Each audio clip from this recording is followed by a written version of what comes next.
Hello welcome નમસ્કાર વિદ્યાર્થી મિત્રો। આજે આપણે ન્યુક્લિયસના લેક્ચર નંબર 4ની અંદર સ્વાધ્યાયના દાખલા કરવાના છીએ। બટ એ પહેલાં આગળના લેક્ચરમાં જે કાંઈ સૂત્રો તમને કરાવ્યા છે એ પહેલાં કરી નાખજો। બંધન ઉર્જા ઉપરના જે સૂત્રો છે એ એકવાર કરી નાખજો, એની થિયરી રિપીટ કરજો અને પછી જ આ લેક્ચર છે એને જોવાનું રાખજો। તો આપણે શરૂ કરીએ ન્યુક્લિયસ ઉપરના દાખલાઓ, સ્વાધ્યાયના દાખલા। તો એમાં પહેલો દાખલો છે, રકમ તમારી સામે હશે, હું રકમ અહીંથી વાંચું છું, તમે સાંભળજો, તમારી સાથે રકમને રાખજો અને પછી અહીંયા તમે ધ્યાન રાખજો। યસ, તો અહીંયા પહેલો જે પ્રોબ્લેમ છે એમાં મિત્રો આપણને લિથિયમના બે સ્થાયી સમસ્થાનિક 3Li6 અને 3Li7માં 7.5% અને 92.5% પ્રમાણ છે। લિથિયમના બે સમસ્થાનિકો છે 3Li6 અને 3Li7, 3Li6 અને 3Li7 અને એનું આ જે સમસ્થાનિક છે એની અંદર એનું પ્રમાણ જે છે એ 7.5% and 92.5% 3Li7 છે, 7.5 છે 3Li6 છે। તેમના દળ અનુક્રમે એનું દળ છે 6.01512 અને આનું દળ મિત્રો આપણને આપ્યું છે 3Li7 માટે 7.01600 બરાબર છે। તો લિથિયમનો પરમાણુ દળાંક ગોતો। તો પહેલો ક્વેશ્ચન અહીંયા છે કે આ લિથિયમ છે એનો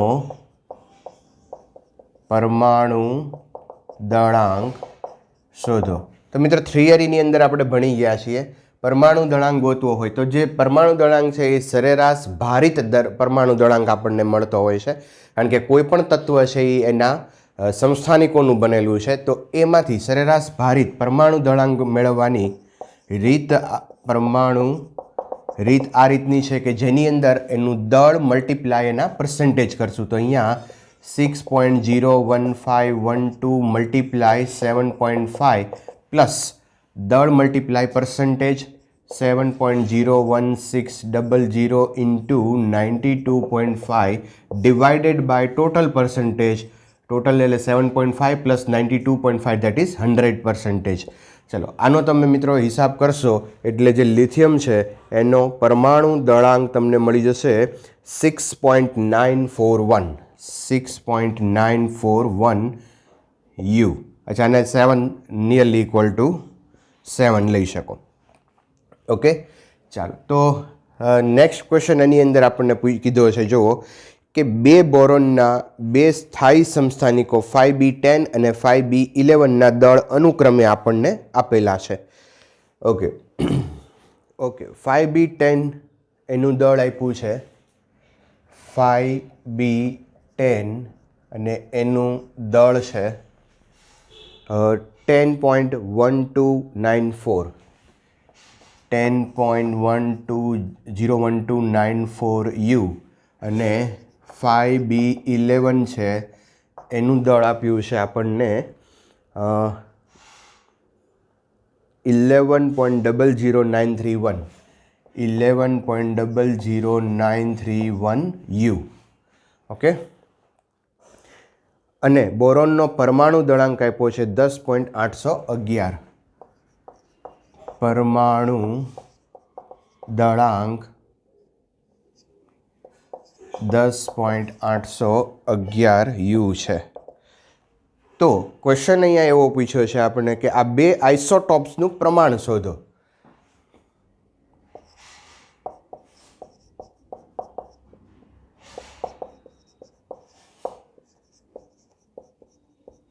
અચ્છા મિત્રો, આઇસોટોપ્સનું પ્રમાણ શોધવા માટે અહીંયા હું ધારી લઉં છું કે 5B10 છે એનું પ્રમાણ X% છે, બરાબર। તો 5B11નું પ્રમાણ છે એ 100 - X% થાય। આ બંનેનો સરવાળો છે એ ટોટલ 100 થવો જોઈએ. તો અહીંયા 5b10 x પર્સન્ટેજ હોય તો 5b11 છે એ 100 માઇનસ x પર્સન્ટેજ હોય. સિમ્પલ. હવે મેથડ મુજબ આપણે જઈએ તો પરમાણુ દળાંક ઇઝ ઇક્વલ ટુ દળ multiply percentage 10.01294 multiply x plus દળ મલ્ટીપ્લાય અગેન આના પર્સન્ટેજ તો 11.00931 multiply 100 minus x divided by total percentage 100 અને પરમાણુ દળાંક આપ્યો છે 10.811. તો અહીંયા આપણે લખી નાખશું 10.811. ઓકે. હવે તમે આમાંથી એક્સને સૂત્રનો કરતા બનાવો, આને આની યાર મલ્ટીપ્લાય કરો, આને આની અંદર આની સાથે મલ્ટીપ્લાય કરો. કેલ્ક્યુલેટરનો ઉપયોગ કરીને તમે એક્સને સૂત્રનો કરતા બનાવો. તો એક્સનું જે પ્રમાણ છે એ મિત્રો આવશે 19.9%. બરાબર. જો એક્સ એટલે 5b10 છે એ 19.9% હોય તો ઓબ્વિયસલી 5b11 છે આ જે છે એ 5b10નું પ્રમાણ છે. તો 100 minus x that is 100 minus 19.9 80.1% 5b11ના. તો સિમ્પલ અહીં આન્સર મળી જાય આપણને કે જે 5b10 છે એના 19.9% અને 5b11 છે એના 80.1% થશે. સિમ્પલ. મિત્રો અહીંયા તમને કોઈ પણ વસ્તુ પૂછે કે આ રીતનું પ્રમાણ ગોતવાનું પૂછે કે આઇસોટોપનું બનેલું છે તો આ રીતે કોઈ પણ વસ્તુ હોય તો મેથડ સિમ્પલ છે. દળ મલ્ટીપ્લાય પર્સન્ટેજ, દળ મલ્ટીપ્લાય પર્સન્ટેજ. હજુ પણ વધારે આઇસોટોપ્સનું કોઈ તત્વ બનેલું હોય તો દળ મલ્ટીપ્લાય પર્સન્ટેજ. ગમે એટલા આઇસોટોપ્સનું બનેલું હોય પણ મેથડ સેમ છે. દળ મલ્ટીપ્લાય પર્સન્ટેજ, દળ multiply percentage divided by total percentage અને એ 100. એ ત્રણ આઇસોટોપનું બનેલું હોય, 5 આઇસોટોપનું બનેલું હોય પણ છેદમાં હંમેશા 100થી વધારે નહીં આવે. બરાબર. કારણ કે ટોટલ પર્સન્ટેજ છે એ 100 જ હશે. ઓકે. ચાલો એવો એક પ્રોબ્લેમ લઈએ આપણે 13.2.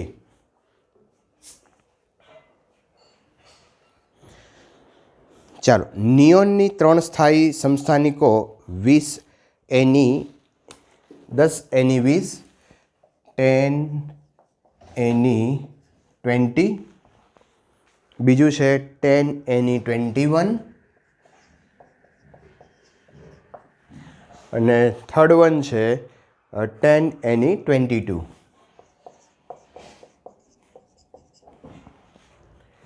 નું પ્રમાણ અનુક્રમે 90.51%, આનું પ્રમાણ છે 90.51% અને બાકી બે છે એનું 0.27% અને 9.22. 0.27% અને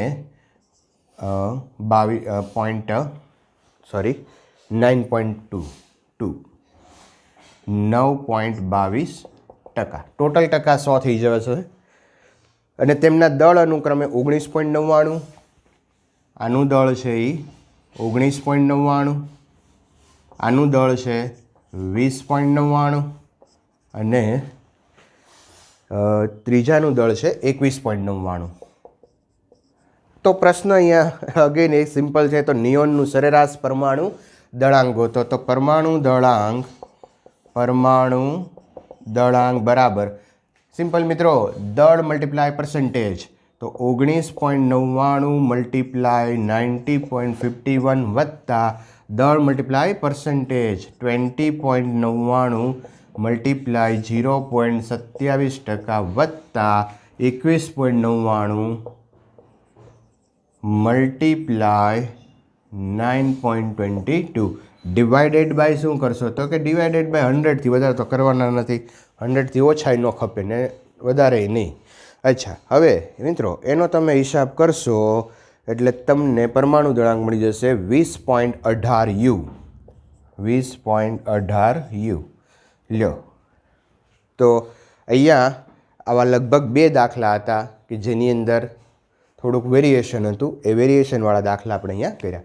હવે બીજી એક થિયરી ઉપર જવાનું છે, એટલે કે ક્વેશ્ચન નંબર છે 13.3, જેની અંદર બંધન ઉર્જાનો કોન્સેપ્ટ છે. બંધન ઉર્જાની થિયરી તમારા માઇન્ડમાં ક્લિયર કરજો, પછી જ આ દાખલો છે ને સોલ્વ કરવાનો પ્રયત્ન કરીએ આપણે. પ્રોબ્લેમ લઈએ આપણે સ્વાધ્યાયનો દાખલા નંબર 13.3, જે બંધન ઉર્જા ઉપર આધારિત છે. મિત્રો, બંધન ઉર્જાની થિયરી પહેલાં એકવાર ભણી લ્યો, જેની જોઈ લ્યો, શીખી લ્યો, અને પછી આ દાખલો કરજો. તો તમારે બે વસ્તુ એકસાથે તરત થઈ જશે. એક તો દાખલો તો થઈ જ જશે, સાથે સાથે તમને થિયરીમાં જે કંઈક કદાચ કન્ફ્યુઝન હશે તો એ પણ તમારું એકદમ ક્લિયર થઈ જશે. એટલે ખૂબ જ મહત્ત્વનો આ પોઈન્ટ છે બંધન ઉર્જા, ક્વેશ્ચન નંબર 3. હવે હું મેથડ શીખવાડું છું, ધ્યાન રાખજો. અહીંયા નાઇટ્રોજન ન્યુક્લિયસની બંધન ઉર્જા MEV એકમમાં મેળવો, જ્યાં 7n14નું દળ આપણને આપેલું છે. ચલો, નાઇટ્રોજન 7n14ની બાઇન્ડિંગ એનર્જી ગણવાની છે, અને આનું આપણને દળ આપ્યું છે 14.00307 00307 U. 7n14ની બંધન ઉર્જા ગણવી છે. મિત્રો, બંધન ઉર્જા ગણવી એટલે પહેલાં તો દળ ક્ષતિ ગણવાની. હું અહીંયા સ્ટેપ લખી દઉં છું, ધ્યાન રાખજો. બંધન ઉર્જા, બાઇન્ડિંગ એનર્જી માટે હંમેશા દળ ક્ષતિ મેળવો. બરાબર, સૌથી પહેલું કામ દળ ક્ષતિ મેળવવાનું. અચ્છા, દળ ક્ષતિ મેળવ્યા પછી માત્ર એટલું કરવાનું છે કે 931.5 MEV વડે ગુણી નાખો એટલે બંધન ઉર્જા મળી જાય. સિમ્પલ. Okay, yes. હવે દળ ક્ષતિ મેળવવા માટેનું સૂત્ર છે ટોટલ નંબર ઓફ પ્રોટોન અને ન્યુટ્રોનનો સરવાળો કરો. એટલે ઘટક ન્યુક્લિયોનનો સરવાળો છે એ એના ન્યુક્લિયસના દળ કરતાં વધારે હોય છે, અથવા તો ન્યુક્લિયસનું દળ ઓછું હોય છે. તો એ બેનો ડિફરન્સ લઈ એટલે આપણને દળ ક્ષતિ મળી જાય. ડેલ્ટા એમ દળ ક્ષતિ, delta M is equal to number of proton. પ્રોટોનની સંખ્યા કેટલી હશે મિત્રો? ZMP plus A minus ZMN minus capital M for nitrogen is equal to delta M. ચાલો, હવે મિત્રો અહીંયા તમે જુઓ તો Z જે છે એ 7 છે.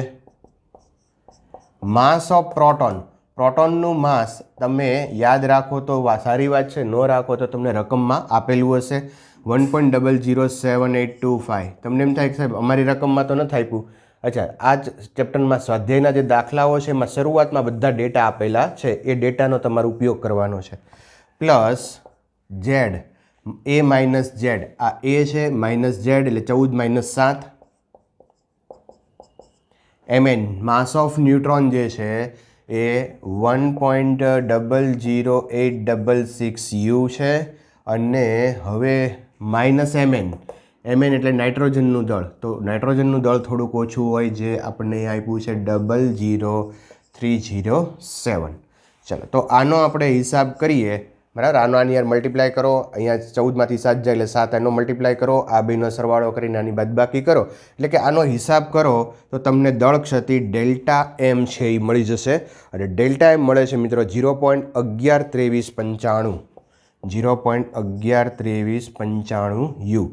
તો આટલું દળ ક્ષતિ ઉત્પન્ન થઈ. જ્યારે નાઇટ્રોજન ન્યુક્લિયસ બને છે ત્યારે 7 પ્રોટોન 7 ન્યુટ્રોન ભેગા થઈ અને નાઇટ્રોજન બનાવે છે, ત્યારે જે નાઇટ્રોજન ન્યુક્લિયસ બને છે એનું દળ થોડુંક ઓછું હોય છે. એ કેટલું ઓછું હોય છે? તો આ જે ઓછું દળ છે એ ક્યાં ગયું? તો આઇન્સ્ટાઈને કીધું એ દળ ઉર્જામાં રૂપાંતરણ થયું. અચ્છા, તો અહીંયા તમે આ ફોર્મ્યુલાનો ઉપયોગ કરીને બાઇન્ડિંગ એનર્જી ગોતી શકો ડેલ્ટા MC². પણ આ કરવાનું નથી, કારણ કે આપણે 1U માટે એનર્જી કેલ્ક્યુલેટ કરેલી છે. 1U માટે એનર્જી છે એ 931.5 મેગા ઇલેક્ટ્રોન વોલ્ટ છે. હવે જો 1U માટે 931.5 હોય તો આટલા U માટે કેટલી? તો એમ 83 મૂકી અને તમે બાઇન્ડિંગ એનર્જી છે એ કેલ્ક્યુલેટ કરી શકો. 931.5 multiply 0.11.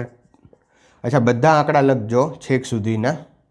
112395 mega electron volt MEV.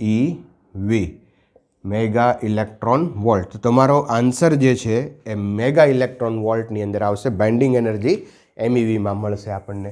તો મિત્રો સ્ટેપ યાદ રાખજો. એ મુજબના બીજા હજુ 1-2 દાખલાઓ આપણે ગણવાના છે. ચાલો એની પછી આપણે લઈએ 13.4. ચાલો મિત્રો હવે આપણે નવો દાખલો લઈએ 13.4. એની અંદર કીધું છે 26 Fe56ની બંધન ઉર્જા MEVમાં ગણો. સાથે સાથે એક 83 બિસ્મથ 209ની બંધન ઉર્જા પણ ગણવાની છે.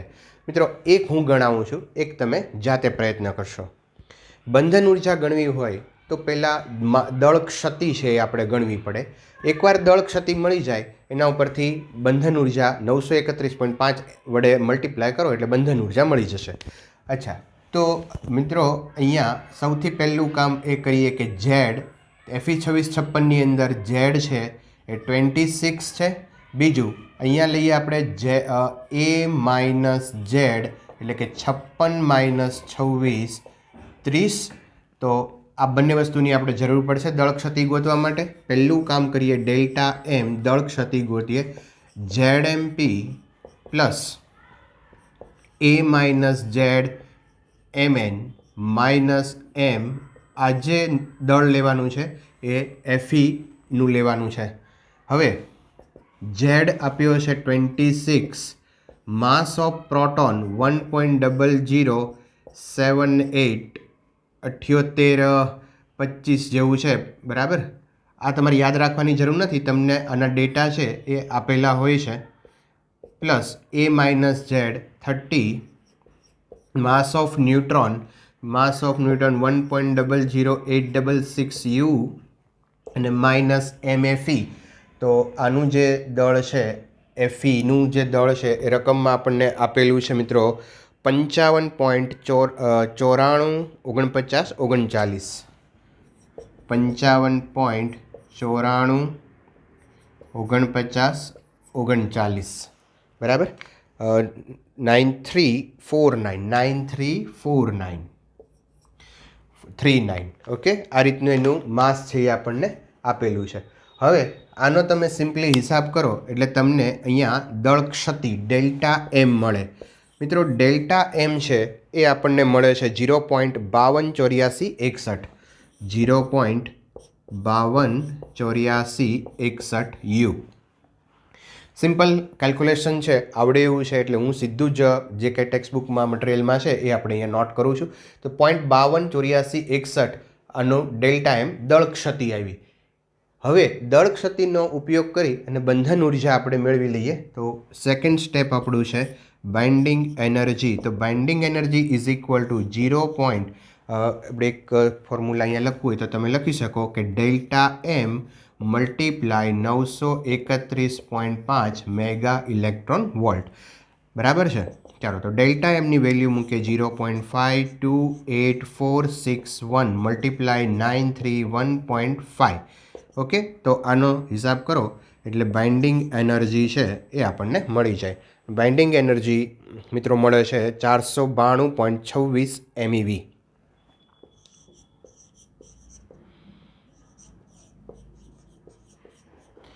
ચાલો તો અહીંયા આ જ મેથડનો યુઝ કરી અને બિસ્મથ 83 209 માટે તમારે બંધન ઉર્જા ગણવાની છે. ચલો 83 બિસ્મથ 209. આ ઝેડ કહેશું, A 209માંથી 83 બાદ કરશો એટલે તમને A માઇનસ ઝેડ મળી જશે. પછી આ જ ફોર્મ્યુલાનો યુઝ કરી ડેલ્ટા એમ ફાઇન્ડ કરો. ડેલ્ટા એમને 931.5 વડે મલ્ટીપ્લાય કરીને બાઇન્ડિંગ એનર્જી મેળવો, બરાબર છે.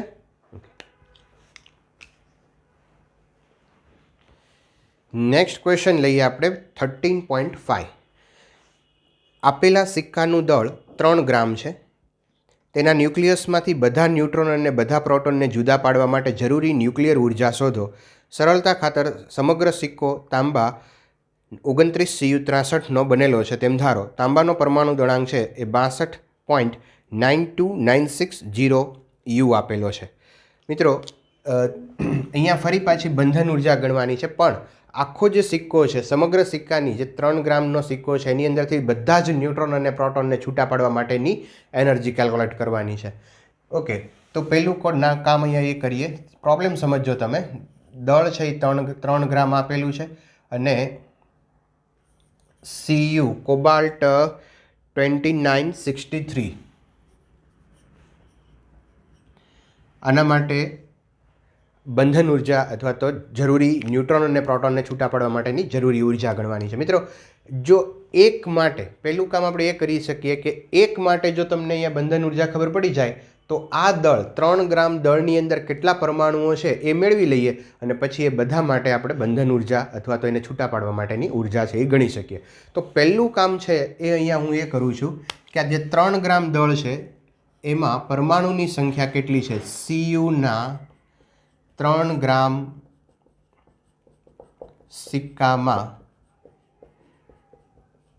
પરમાણુની સંખ્યાનું સૂત્ર છે સંખ્યા બરાબર એવોગેડ્રો અંક છેદમાં પરમાણુ ભાર મલ્ટીપ્લાય દળ. એવોગેડ્રો અંક 6.023 into 10 to power 23 divided by mass of જે કોપર છે એનું પરમાણુ દળાંક છે 63 મલ્ટીપ્લાય દળ છે 3 ગ્રામ છે તો 3 અહીંયા 3 into 10 to power -3 ને આપણે કેજીમાં કન્વર્ટ કરીએ તો આનો હિસાબ કરીએ એટલે એક સંખ્યા આપણને મળી જશે અને એ સંખ્યા મિત્રો મળે છે આપણને 2.8681 ગુણ્યા 10^22. ઓકે, બરાબર છે. હવે સંખ્યા મળી ગઈ. હવે બંધન ઉર્જા ગણવી છે તો બંધન ઉર્જા ગણવા માટે દળ ક્ષતિ ગણવી પડશે. તો ચાલો એક પરમાણુ માટે પહેલાં દળ ક્ષતિ ગણીએ. એક પરમાણુ માટે દળ ક્ષતિ delta M is equal to ZMP plus A minus ZMN minus M cobalt. તો આનો યુઝ કરી દળ ક્ષતિ મેળવીએ. ચાલો, Z પરમાણુ ક્રમાંક છે એ 29, માસ of proton 1.007825 plus A minus Z 63માંથી 29 બાદ કરીએ 63 minus 29 Mn mass of neutron mass of newton 1.00866 અને માઇનસ માસ ઓફ કોપર જે રકમમાં આપણને આપેલું છે. તો કોપરનું જે પરમાણુ દળાંક છે એ 62.9296 62.9296 બરાબર. આ રીતે એનું દળ આપેલું છે. ચાલો, તો આનો ઉપયોગ કરીને આપણને ડેલ્ટા એમ છે એ મળી જાય. મિત્રો, આનું ડેલ્ટા એમ આપણને મળે છે 0.591935 0.591935 U. ઓકે, તો આ એક પરમાણુ માટે દળ ક્ષતિ મળી, પણ આપણી પાસે કેટલા પરમાણુઓ છે? આટલા. હવે આ બધા જ પરમાણુ માટે દળ ક્ષતિ આપણે મેળવી લઈએ. તો ત્રીજું કામ કરીએ, કુલ દળ ક્ષતિ. કુલ દળ ક્ષતિ then delta m dash is equal to delta m multiply n. એકની દળ ક્ષતિ આટલી હોય તો આટલા પરમાણુની કેટલી મલ્ટીપ્લાય કરીએ એટલે આપણને ડેલ્ટા એમ ડેશ મળે. તો delta M 0.591935 multiply 2.8681 into 10 to power 22. ચાલો, તો આનો હિસાબ કરશું એટલે આપણને દળ ક્ષતિ છે કુલ દળ ક્ષતિ છે એ મળશે અને કુલ દળ ક્ષતિ મળે છે 1.6977 288 into 10 to power 22 U. ચાલો, તો આટલી દળ ક્ષતિ મળી. હવે દળ ક્ષતિ મળી જાય એટલે બંધન ઉર્જા ગોતવી બહુ સહેલી છે. તો ચોથું કામ આપણે કરીએ.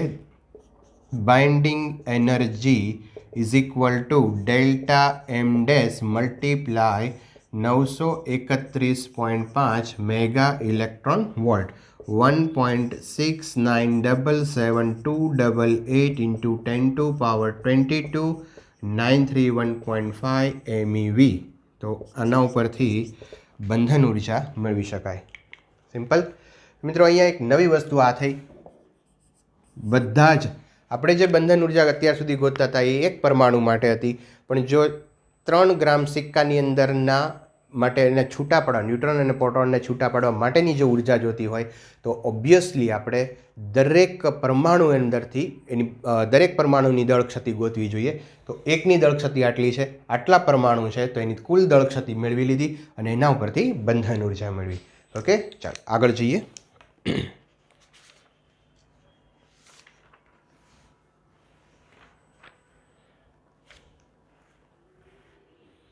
નેક્સ્ટ પ્રોબ્લેમ લઈએ 13.7.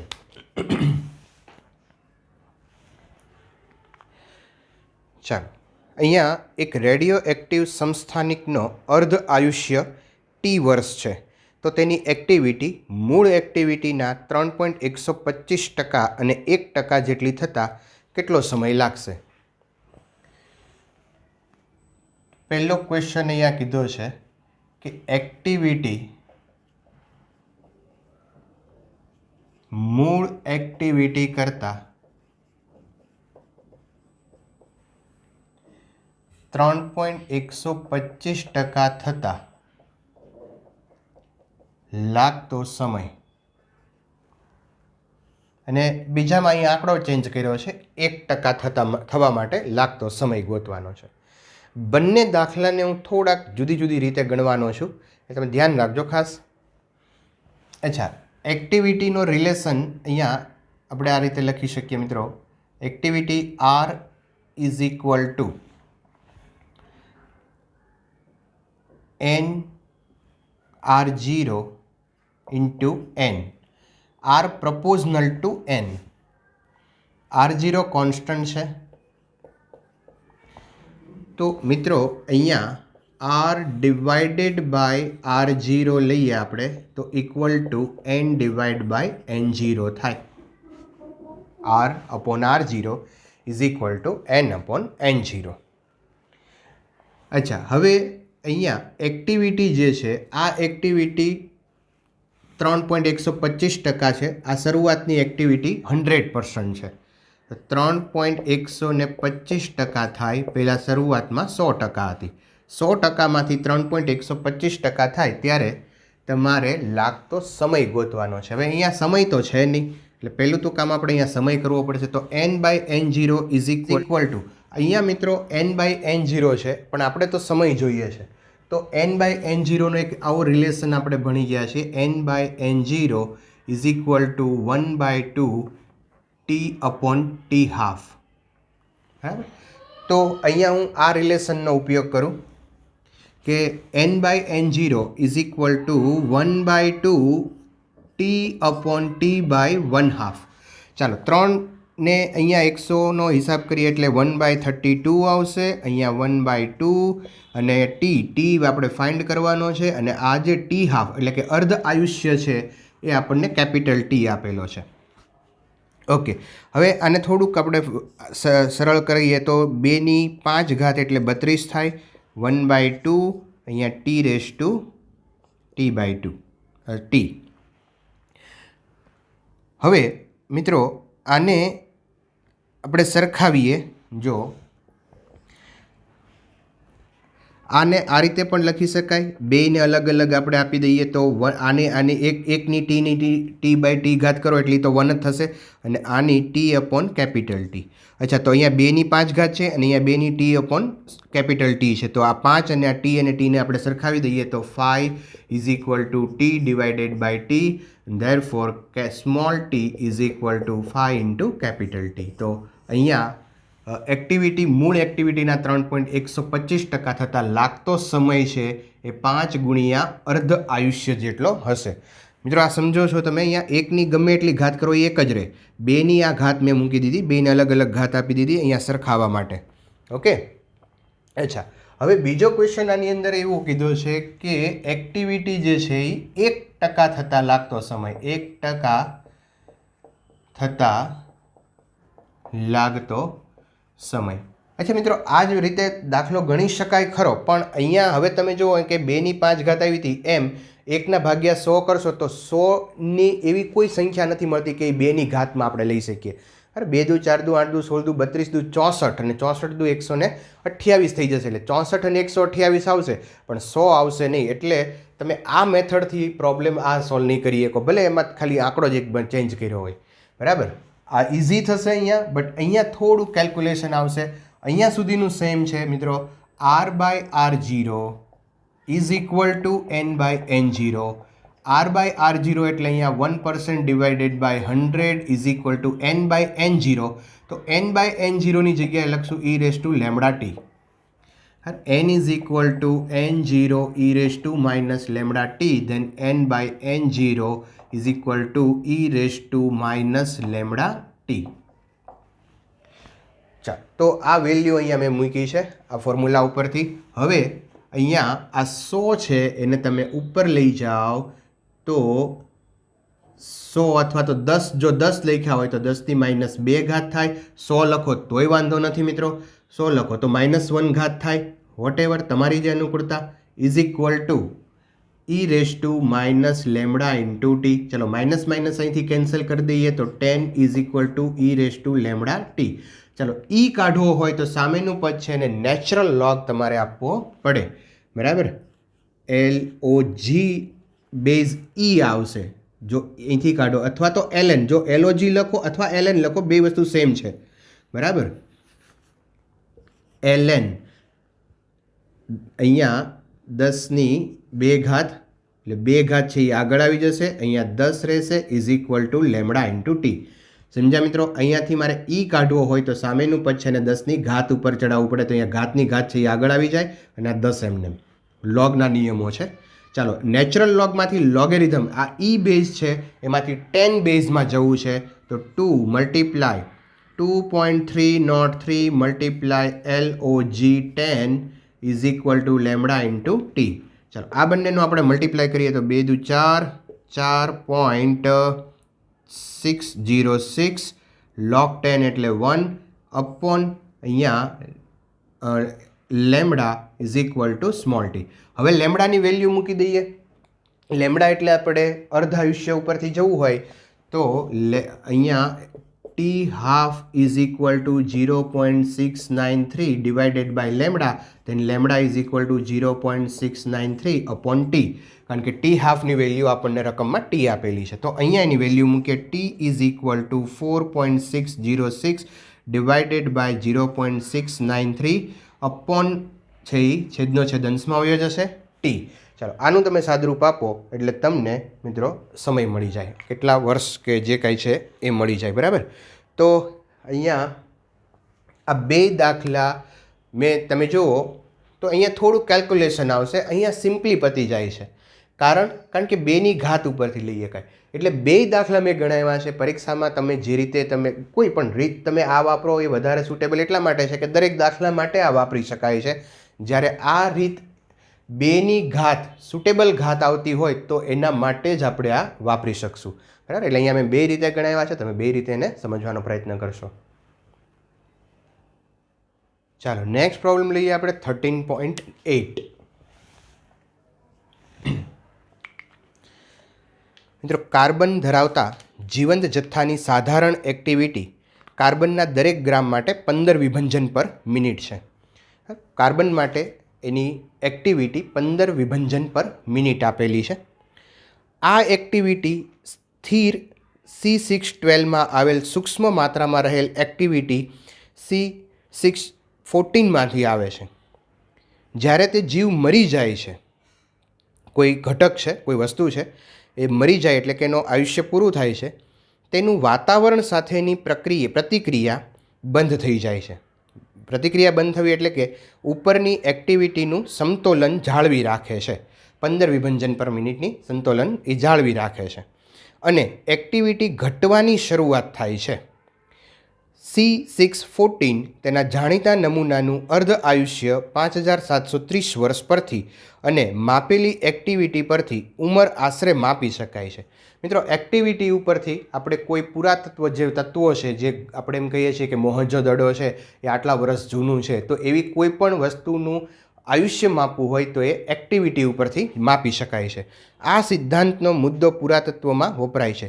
ધારો કે મોહેંજો-દડોમાંથી મળતા નમૂનાની એક્ટિવિટી કાર્બનના દરેક ગ્રામ માટે 9 વિભંજન પર મિનિટ છે અને ઇન્ડસ વેલી સંસ્કૃતિ આશરે એની ઉંમર કેટલી છે એ આપણે ગોતવાની છે. અચ્છા મિત્રો, અહીંયા આપણને જે ડેટા આપ્યા છે એ ડેટા હું પહેલાં અહીંયા નોટ કરું. તો ડેટાની અંદર એક આપ્યું છે આપણને કાર્બનની શરૂઆતની એક્ટિવિટી આપી છે 15 વિભંજન પર મિનિટ. કાર્બનની શરૂઆતની એક્ટિવિટી એને R0 ઇઝ ઇક્વલ ટુ 15 વિભંજન પર સેકન્ડ, 15 વિભંજન પર મિનિટ.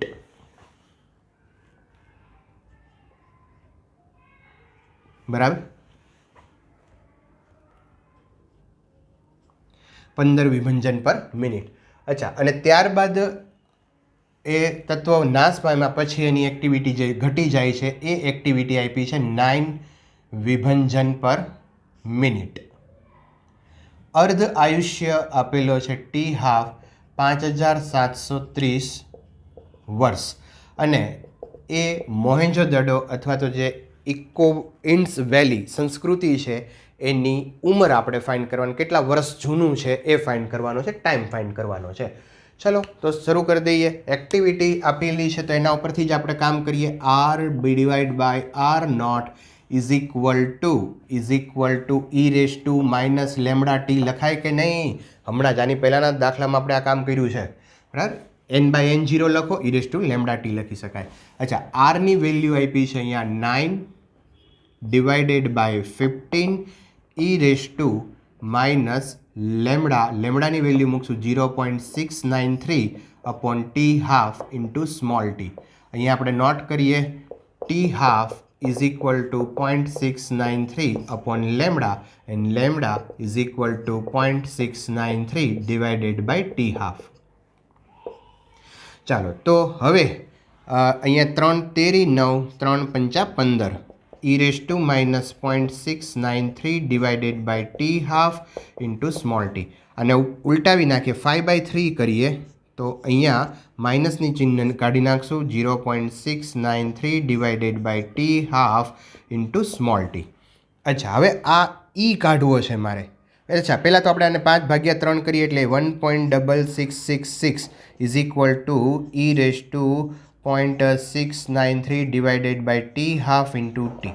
ચાલો, હવે મારે ઈ અહીંથી કાઢવો હોય તો આને મારે નેચરલ લોગ આપવું પડે.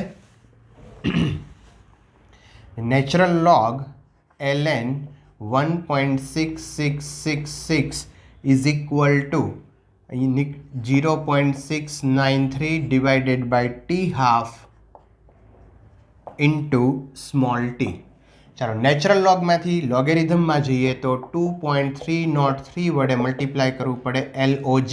નેચરલ લોગમાંથી LOG આવશે 1.66 અથવા તો 6666 0.693 divided by T half. T હાફની વેલ્યુ તમે અહીંયા મૂકી શકો 5730 ઇન્ટુ સ્મોલ ટી. હવે મિત્રો, તમને મેં લોગ કેલ્ક્યુલેટરથી કેવી રીતે મેળવવો એ શીખવાડેલું છે. તો લોગ 1666નો તમે કેલ્ક્યુલેટરથી લોગ મેળવશો તો એનો લોગ આવશે 0.2219 multiply 5730 divided by 0.693 is equal to small T. અહીંથી સ્મોલ ટીને આપણે સૂત્રનો કરતા બનાવ્યો, 2.303 લોગની વેલ્યુ મૂકી, 5730 અહીંયા મલ્ટીપ્લાય આવશે, 0.693 ડિવાઇડમાં આવશે. તો અહીંયા આ ટીની વેલ્યુ આપણને મળશે 4225.15 4225.15 અર્ધ આયુષ્ય છે એ વર્ષમાં આપ્યો છે તો આપણો જવાબ પણ વર્ષમાં આવશે. તો અહીંયા આ રીતે મહત્વનું આ તો કેલ્ક્યુલેશન આવ્યું. મહત્વનું આ છે કે મિત્રો તમે એક્ટિવિટી ઉપરથી કોઈ પુરાતત્વ પદાર્થો છે, ખડકો છે, એની ઉંમર છે એ જાણી શકો. નેક્સ્ટ પ્રોબ્લેમ લઈએ 13.9. 8 મિલીક્યુરીની એક્ટિવિટી મેળવવા માટે રેડિયો એક્ટિવ ઉદ્ગમ તરીકે કોબાલ્ટ 27 કોબાલ્ટ 60નો જરૂરી જથ્થો મેળવો. કોબાલ્ટનો અર્ધ આયુષ્ય 5.3 યર છે. 8 મિલીક્યુરી એક્ટિવિટી છે એ 8 મિલીક્યુરી આટલી એક્ટિવિટી મેળવવી છે તો એના માટે જરૂરી કોબાલ્ટનો જથ્થો કેટલો હશે? મિત્રો 8 મિલીક્યુરીને પહેલાં આપણે કન્વર્ટ કરીએ. મિલી એટલે 10⁻³ અને ક્યુરીમાંથી વિભંજન પર સેકન્ડમાં જઈએ 3.7 × 10⁻10 વિભંજન પર સેકન્ડ.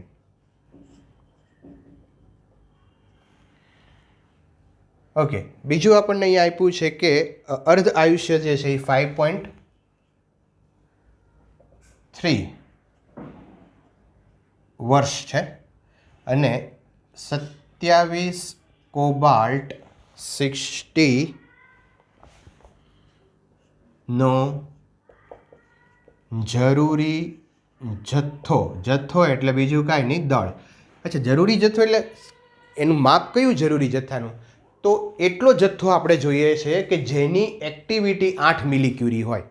અચ્છા, એટલે એનો અર્થ શું થયો કે એક્ટિવિટી ઉપરથી તમારે દળ ગોતવું છે. મિત્રો એક્ટિવિટી ઉપરથી સંખ્યા મળે? હા, સંખ્યા તો મળે. અચ્છા, સંખ્યા મળે તો એના ઉપરથી દળ પણ મળી જાય, કારણ કે આપણને અહીંયા આ વસ્તુ આપેલી છે, પરમાણુ ભાર આપેલો છે. તો પહેલું કામ આપણે એક્ટિવિટી ઉપરથી સંખ્યા મેળવીએ. ચાલો, R ઇઝ ઇક્વલ ટુ અહીંયા lambda into n. R is equal to lambda into n.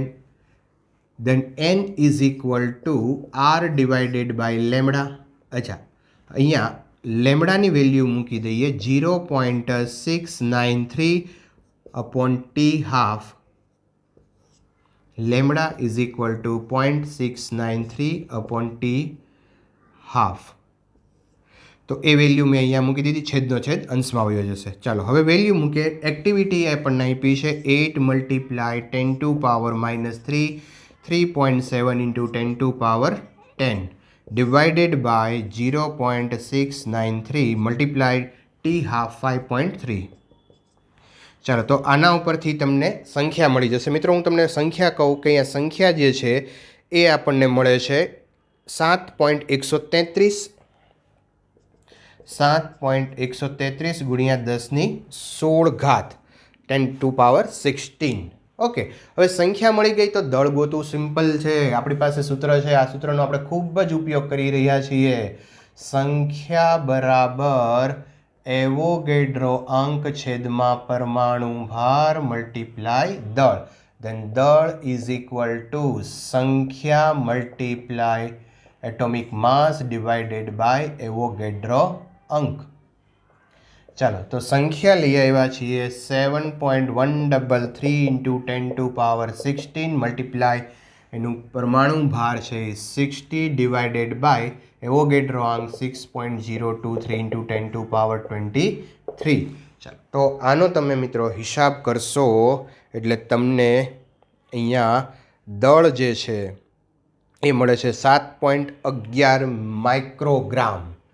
7.11 microgram. Okay, ચાલો, સિમ્પલ.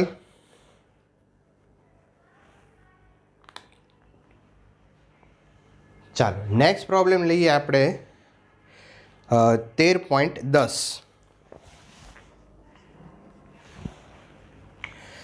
38 SR90નો અર્ધ આયુષ્ય 28 વર્ષ છે.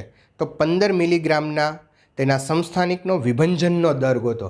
વિભંજનનો દર એટલે એક્ટિવિટી. તો અહીંયા ઉલટું કામ કરી દીધું છે. દળ આપેલું છે અને વિભંજનનો દર પૂછ્યો છે. તો અહીંયા ડેટા લખીએ આપણે 38 SR 90 અને એનો અર્ધ આયુષ્ય 28 વર્ષ છે. અને મિત્રો તમને અહીંયા દળ આપ્યું છે 15 મિલીગ્રામ. વિભંજનનો દર એટલે કે એક્ટિવિટી ગોતવાની છે. હવે એક્ટિવિટી ગોતવી હોય તો સંખ્યાની જરૂર પડે અને સંખ્યા મેળવવી હોય તો અહીંયા દળ અને પરમાણુ દળાંક બંને વસ્તુ આપેલી છે. તો એના ઉપરથી પહેલું કામ આપણે કરીએ કે સંખ્યા બરાબર એવોગેડ્રો આંક એટોમિક માસ દળ. ઓકે, ચાલો એવોગેડ્રો આંક 6.023 × 10⁻23 ડિવાઇડેડ બાય એટોમિક માસ એનું 90 અને અહીંયા દળ છે એ 15 મિલીગ્રામ છે. તો 15 × 10⁻³ મિલીગ્રામમાંથી ગ્રામમાં કન્વર્ટ કરીએ. ચલો આનો તમે હિસાબ કરશો એટલે સંખ્યા છે એ મિત્રો તમને મળે છે 1.0038 × 10⁻20. ઓકે, આ સંખ્યા મળી ગઈ.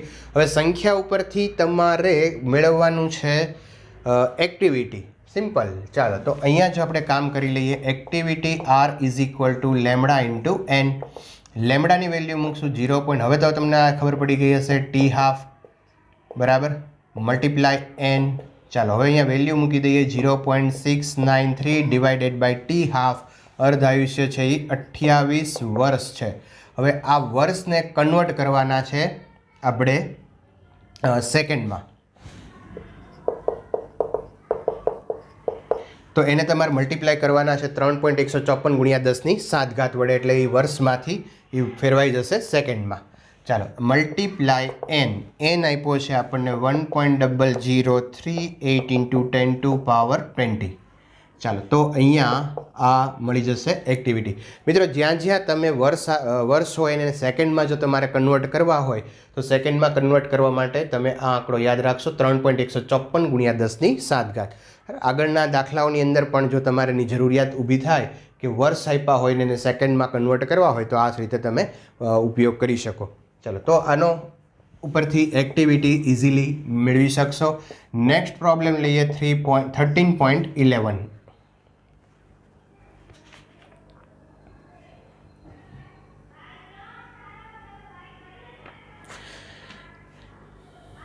ચાલો 13.11 માં આપ્યું છે સોનાના સમસ્થાનિક 79 AU 197 અને બીજું આપ્યું છે AG 47107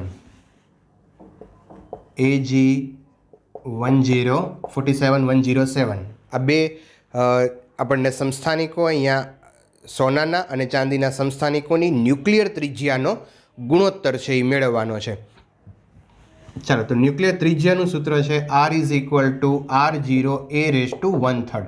આ મિત્રો ત્રિજ્યા માટેનું સૂત્ર લખ્યું છે. આ એક્ટિવિટી નથી. એક્ટિવિટીના ત્રિજ્યાના સિમ્બોલ સરખા છે પણ આ સૂત્ર R = R0a⁻1/3.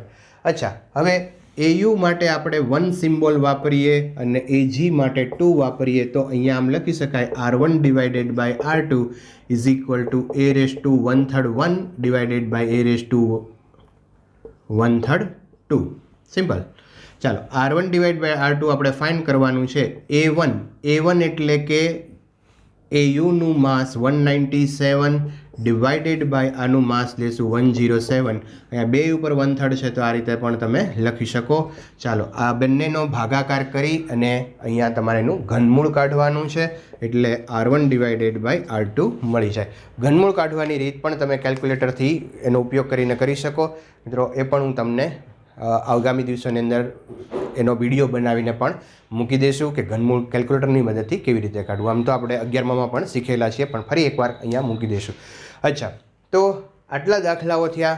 આટલા દાખલાઓ તમારે તૈયાર કરવાના છે. 2 ભાગની અંદર સ્વાધ્યાયના દાખલાઓ હું ગણાવવાનો છું. એક અત્યારે 11 દાખલા કરાવ્યા છે, હજુ બીજા 11 થી 12 દાખલા છે એ આપણે નેક્સ્ટ લેક્ચરની અંદર લેશું.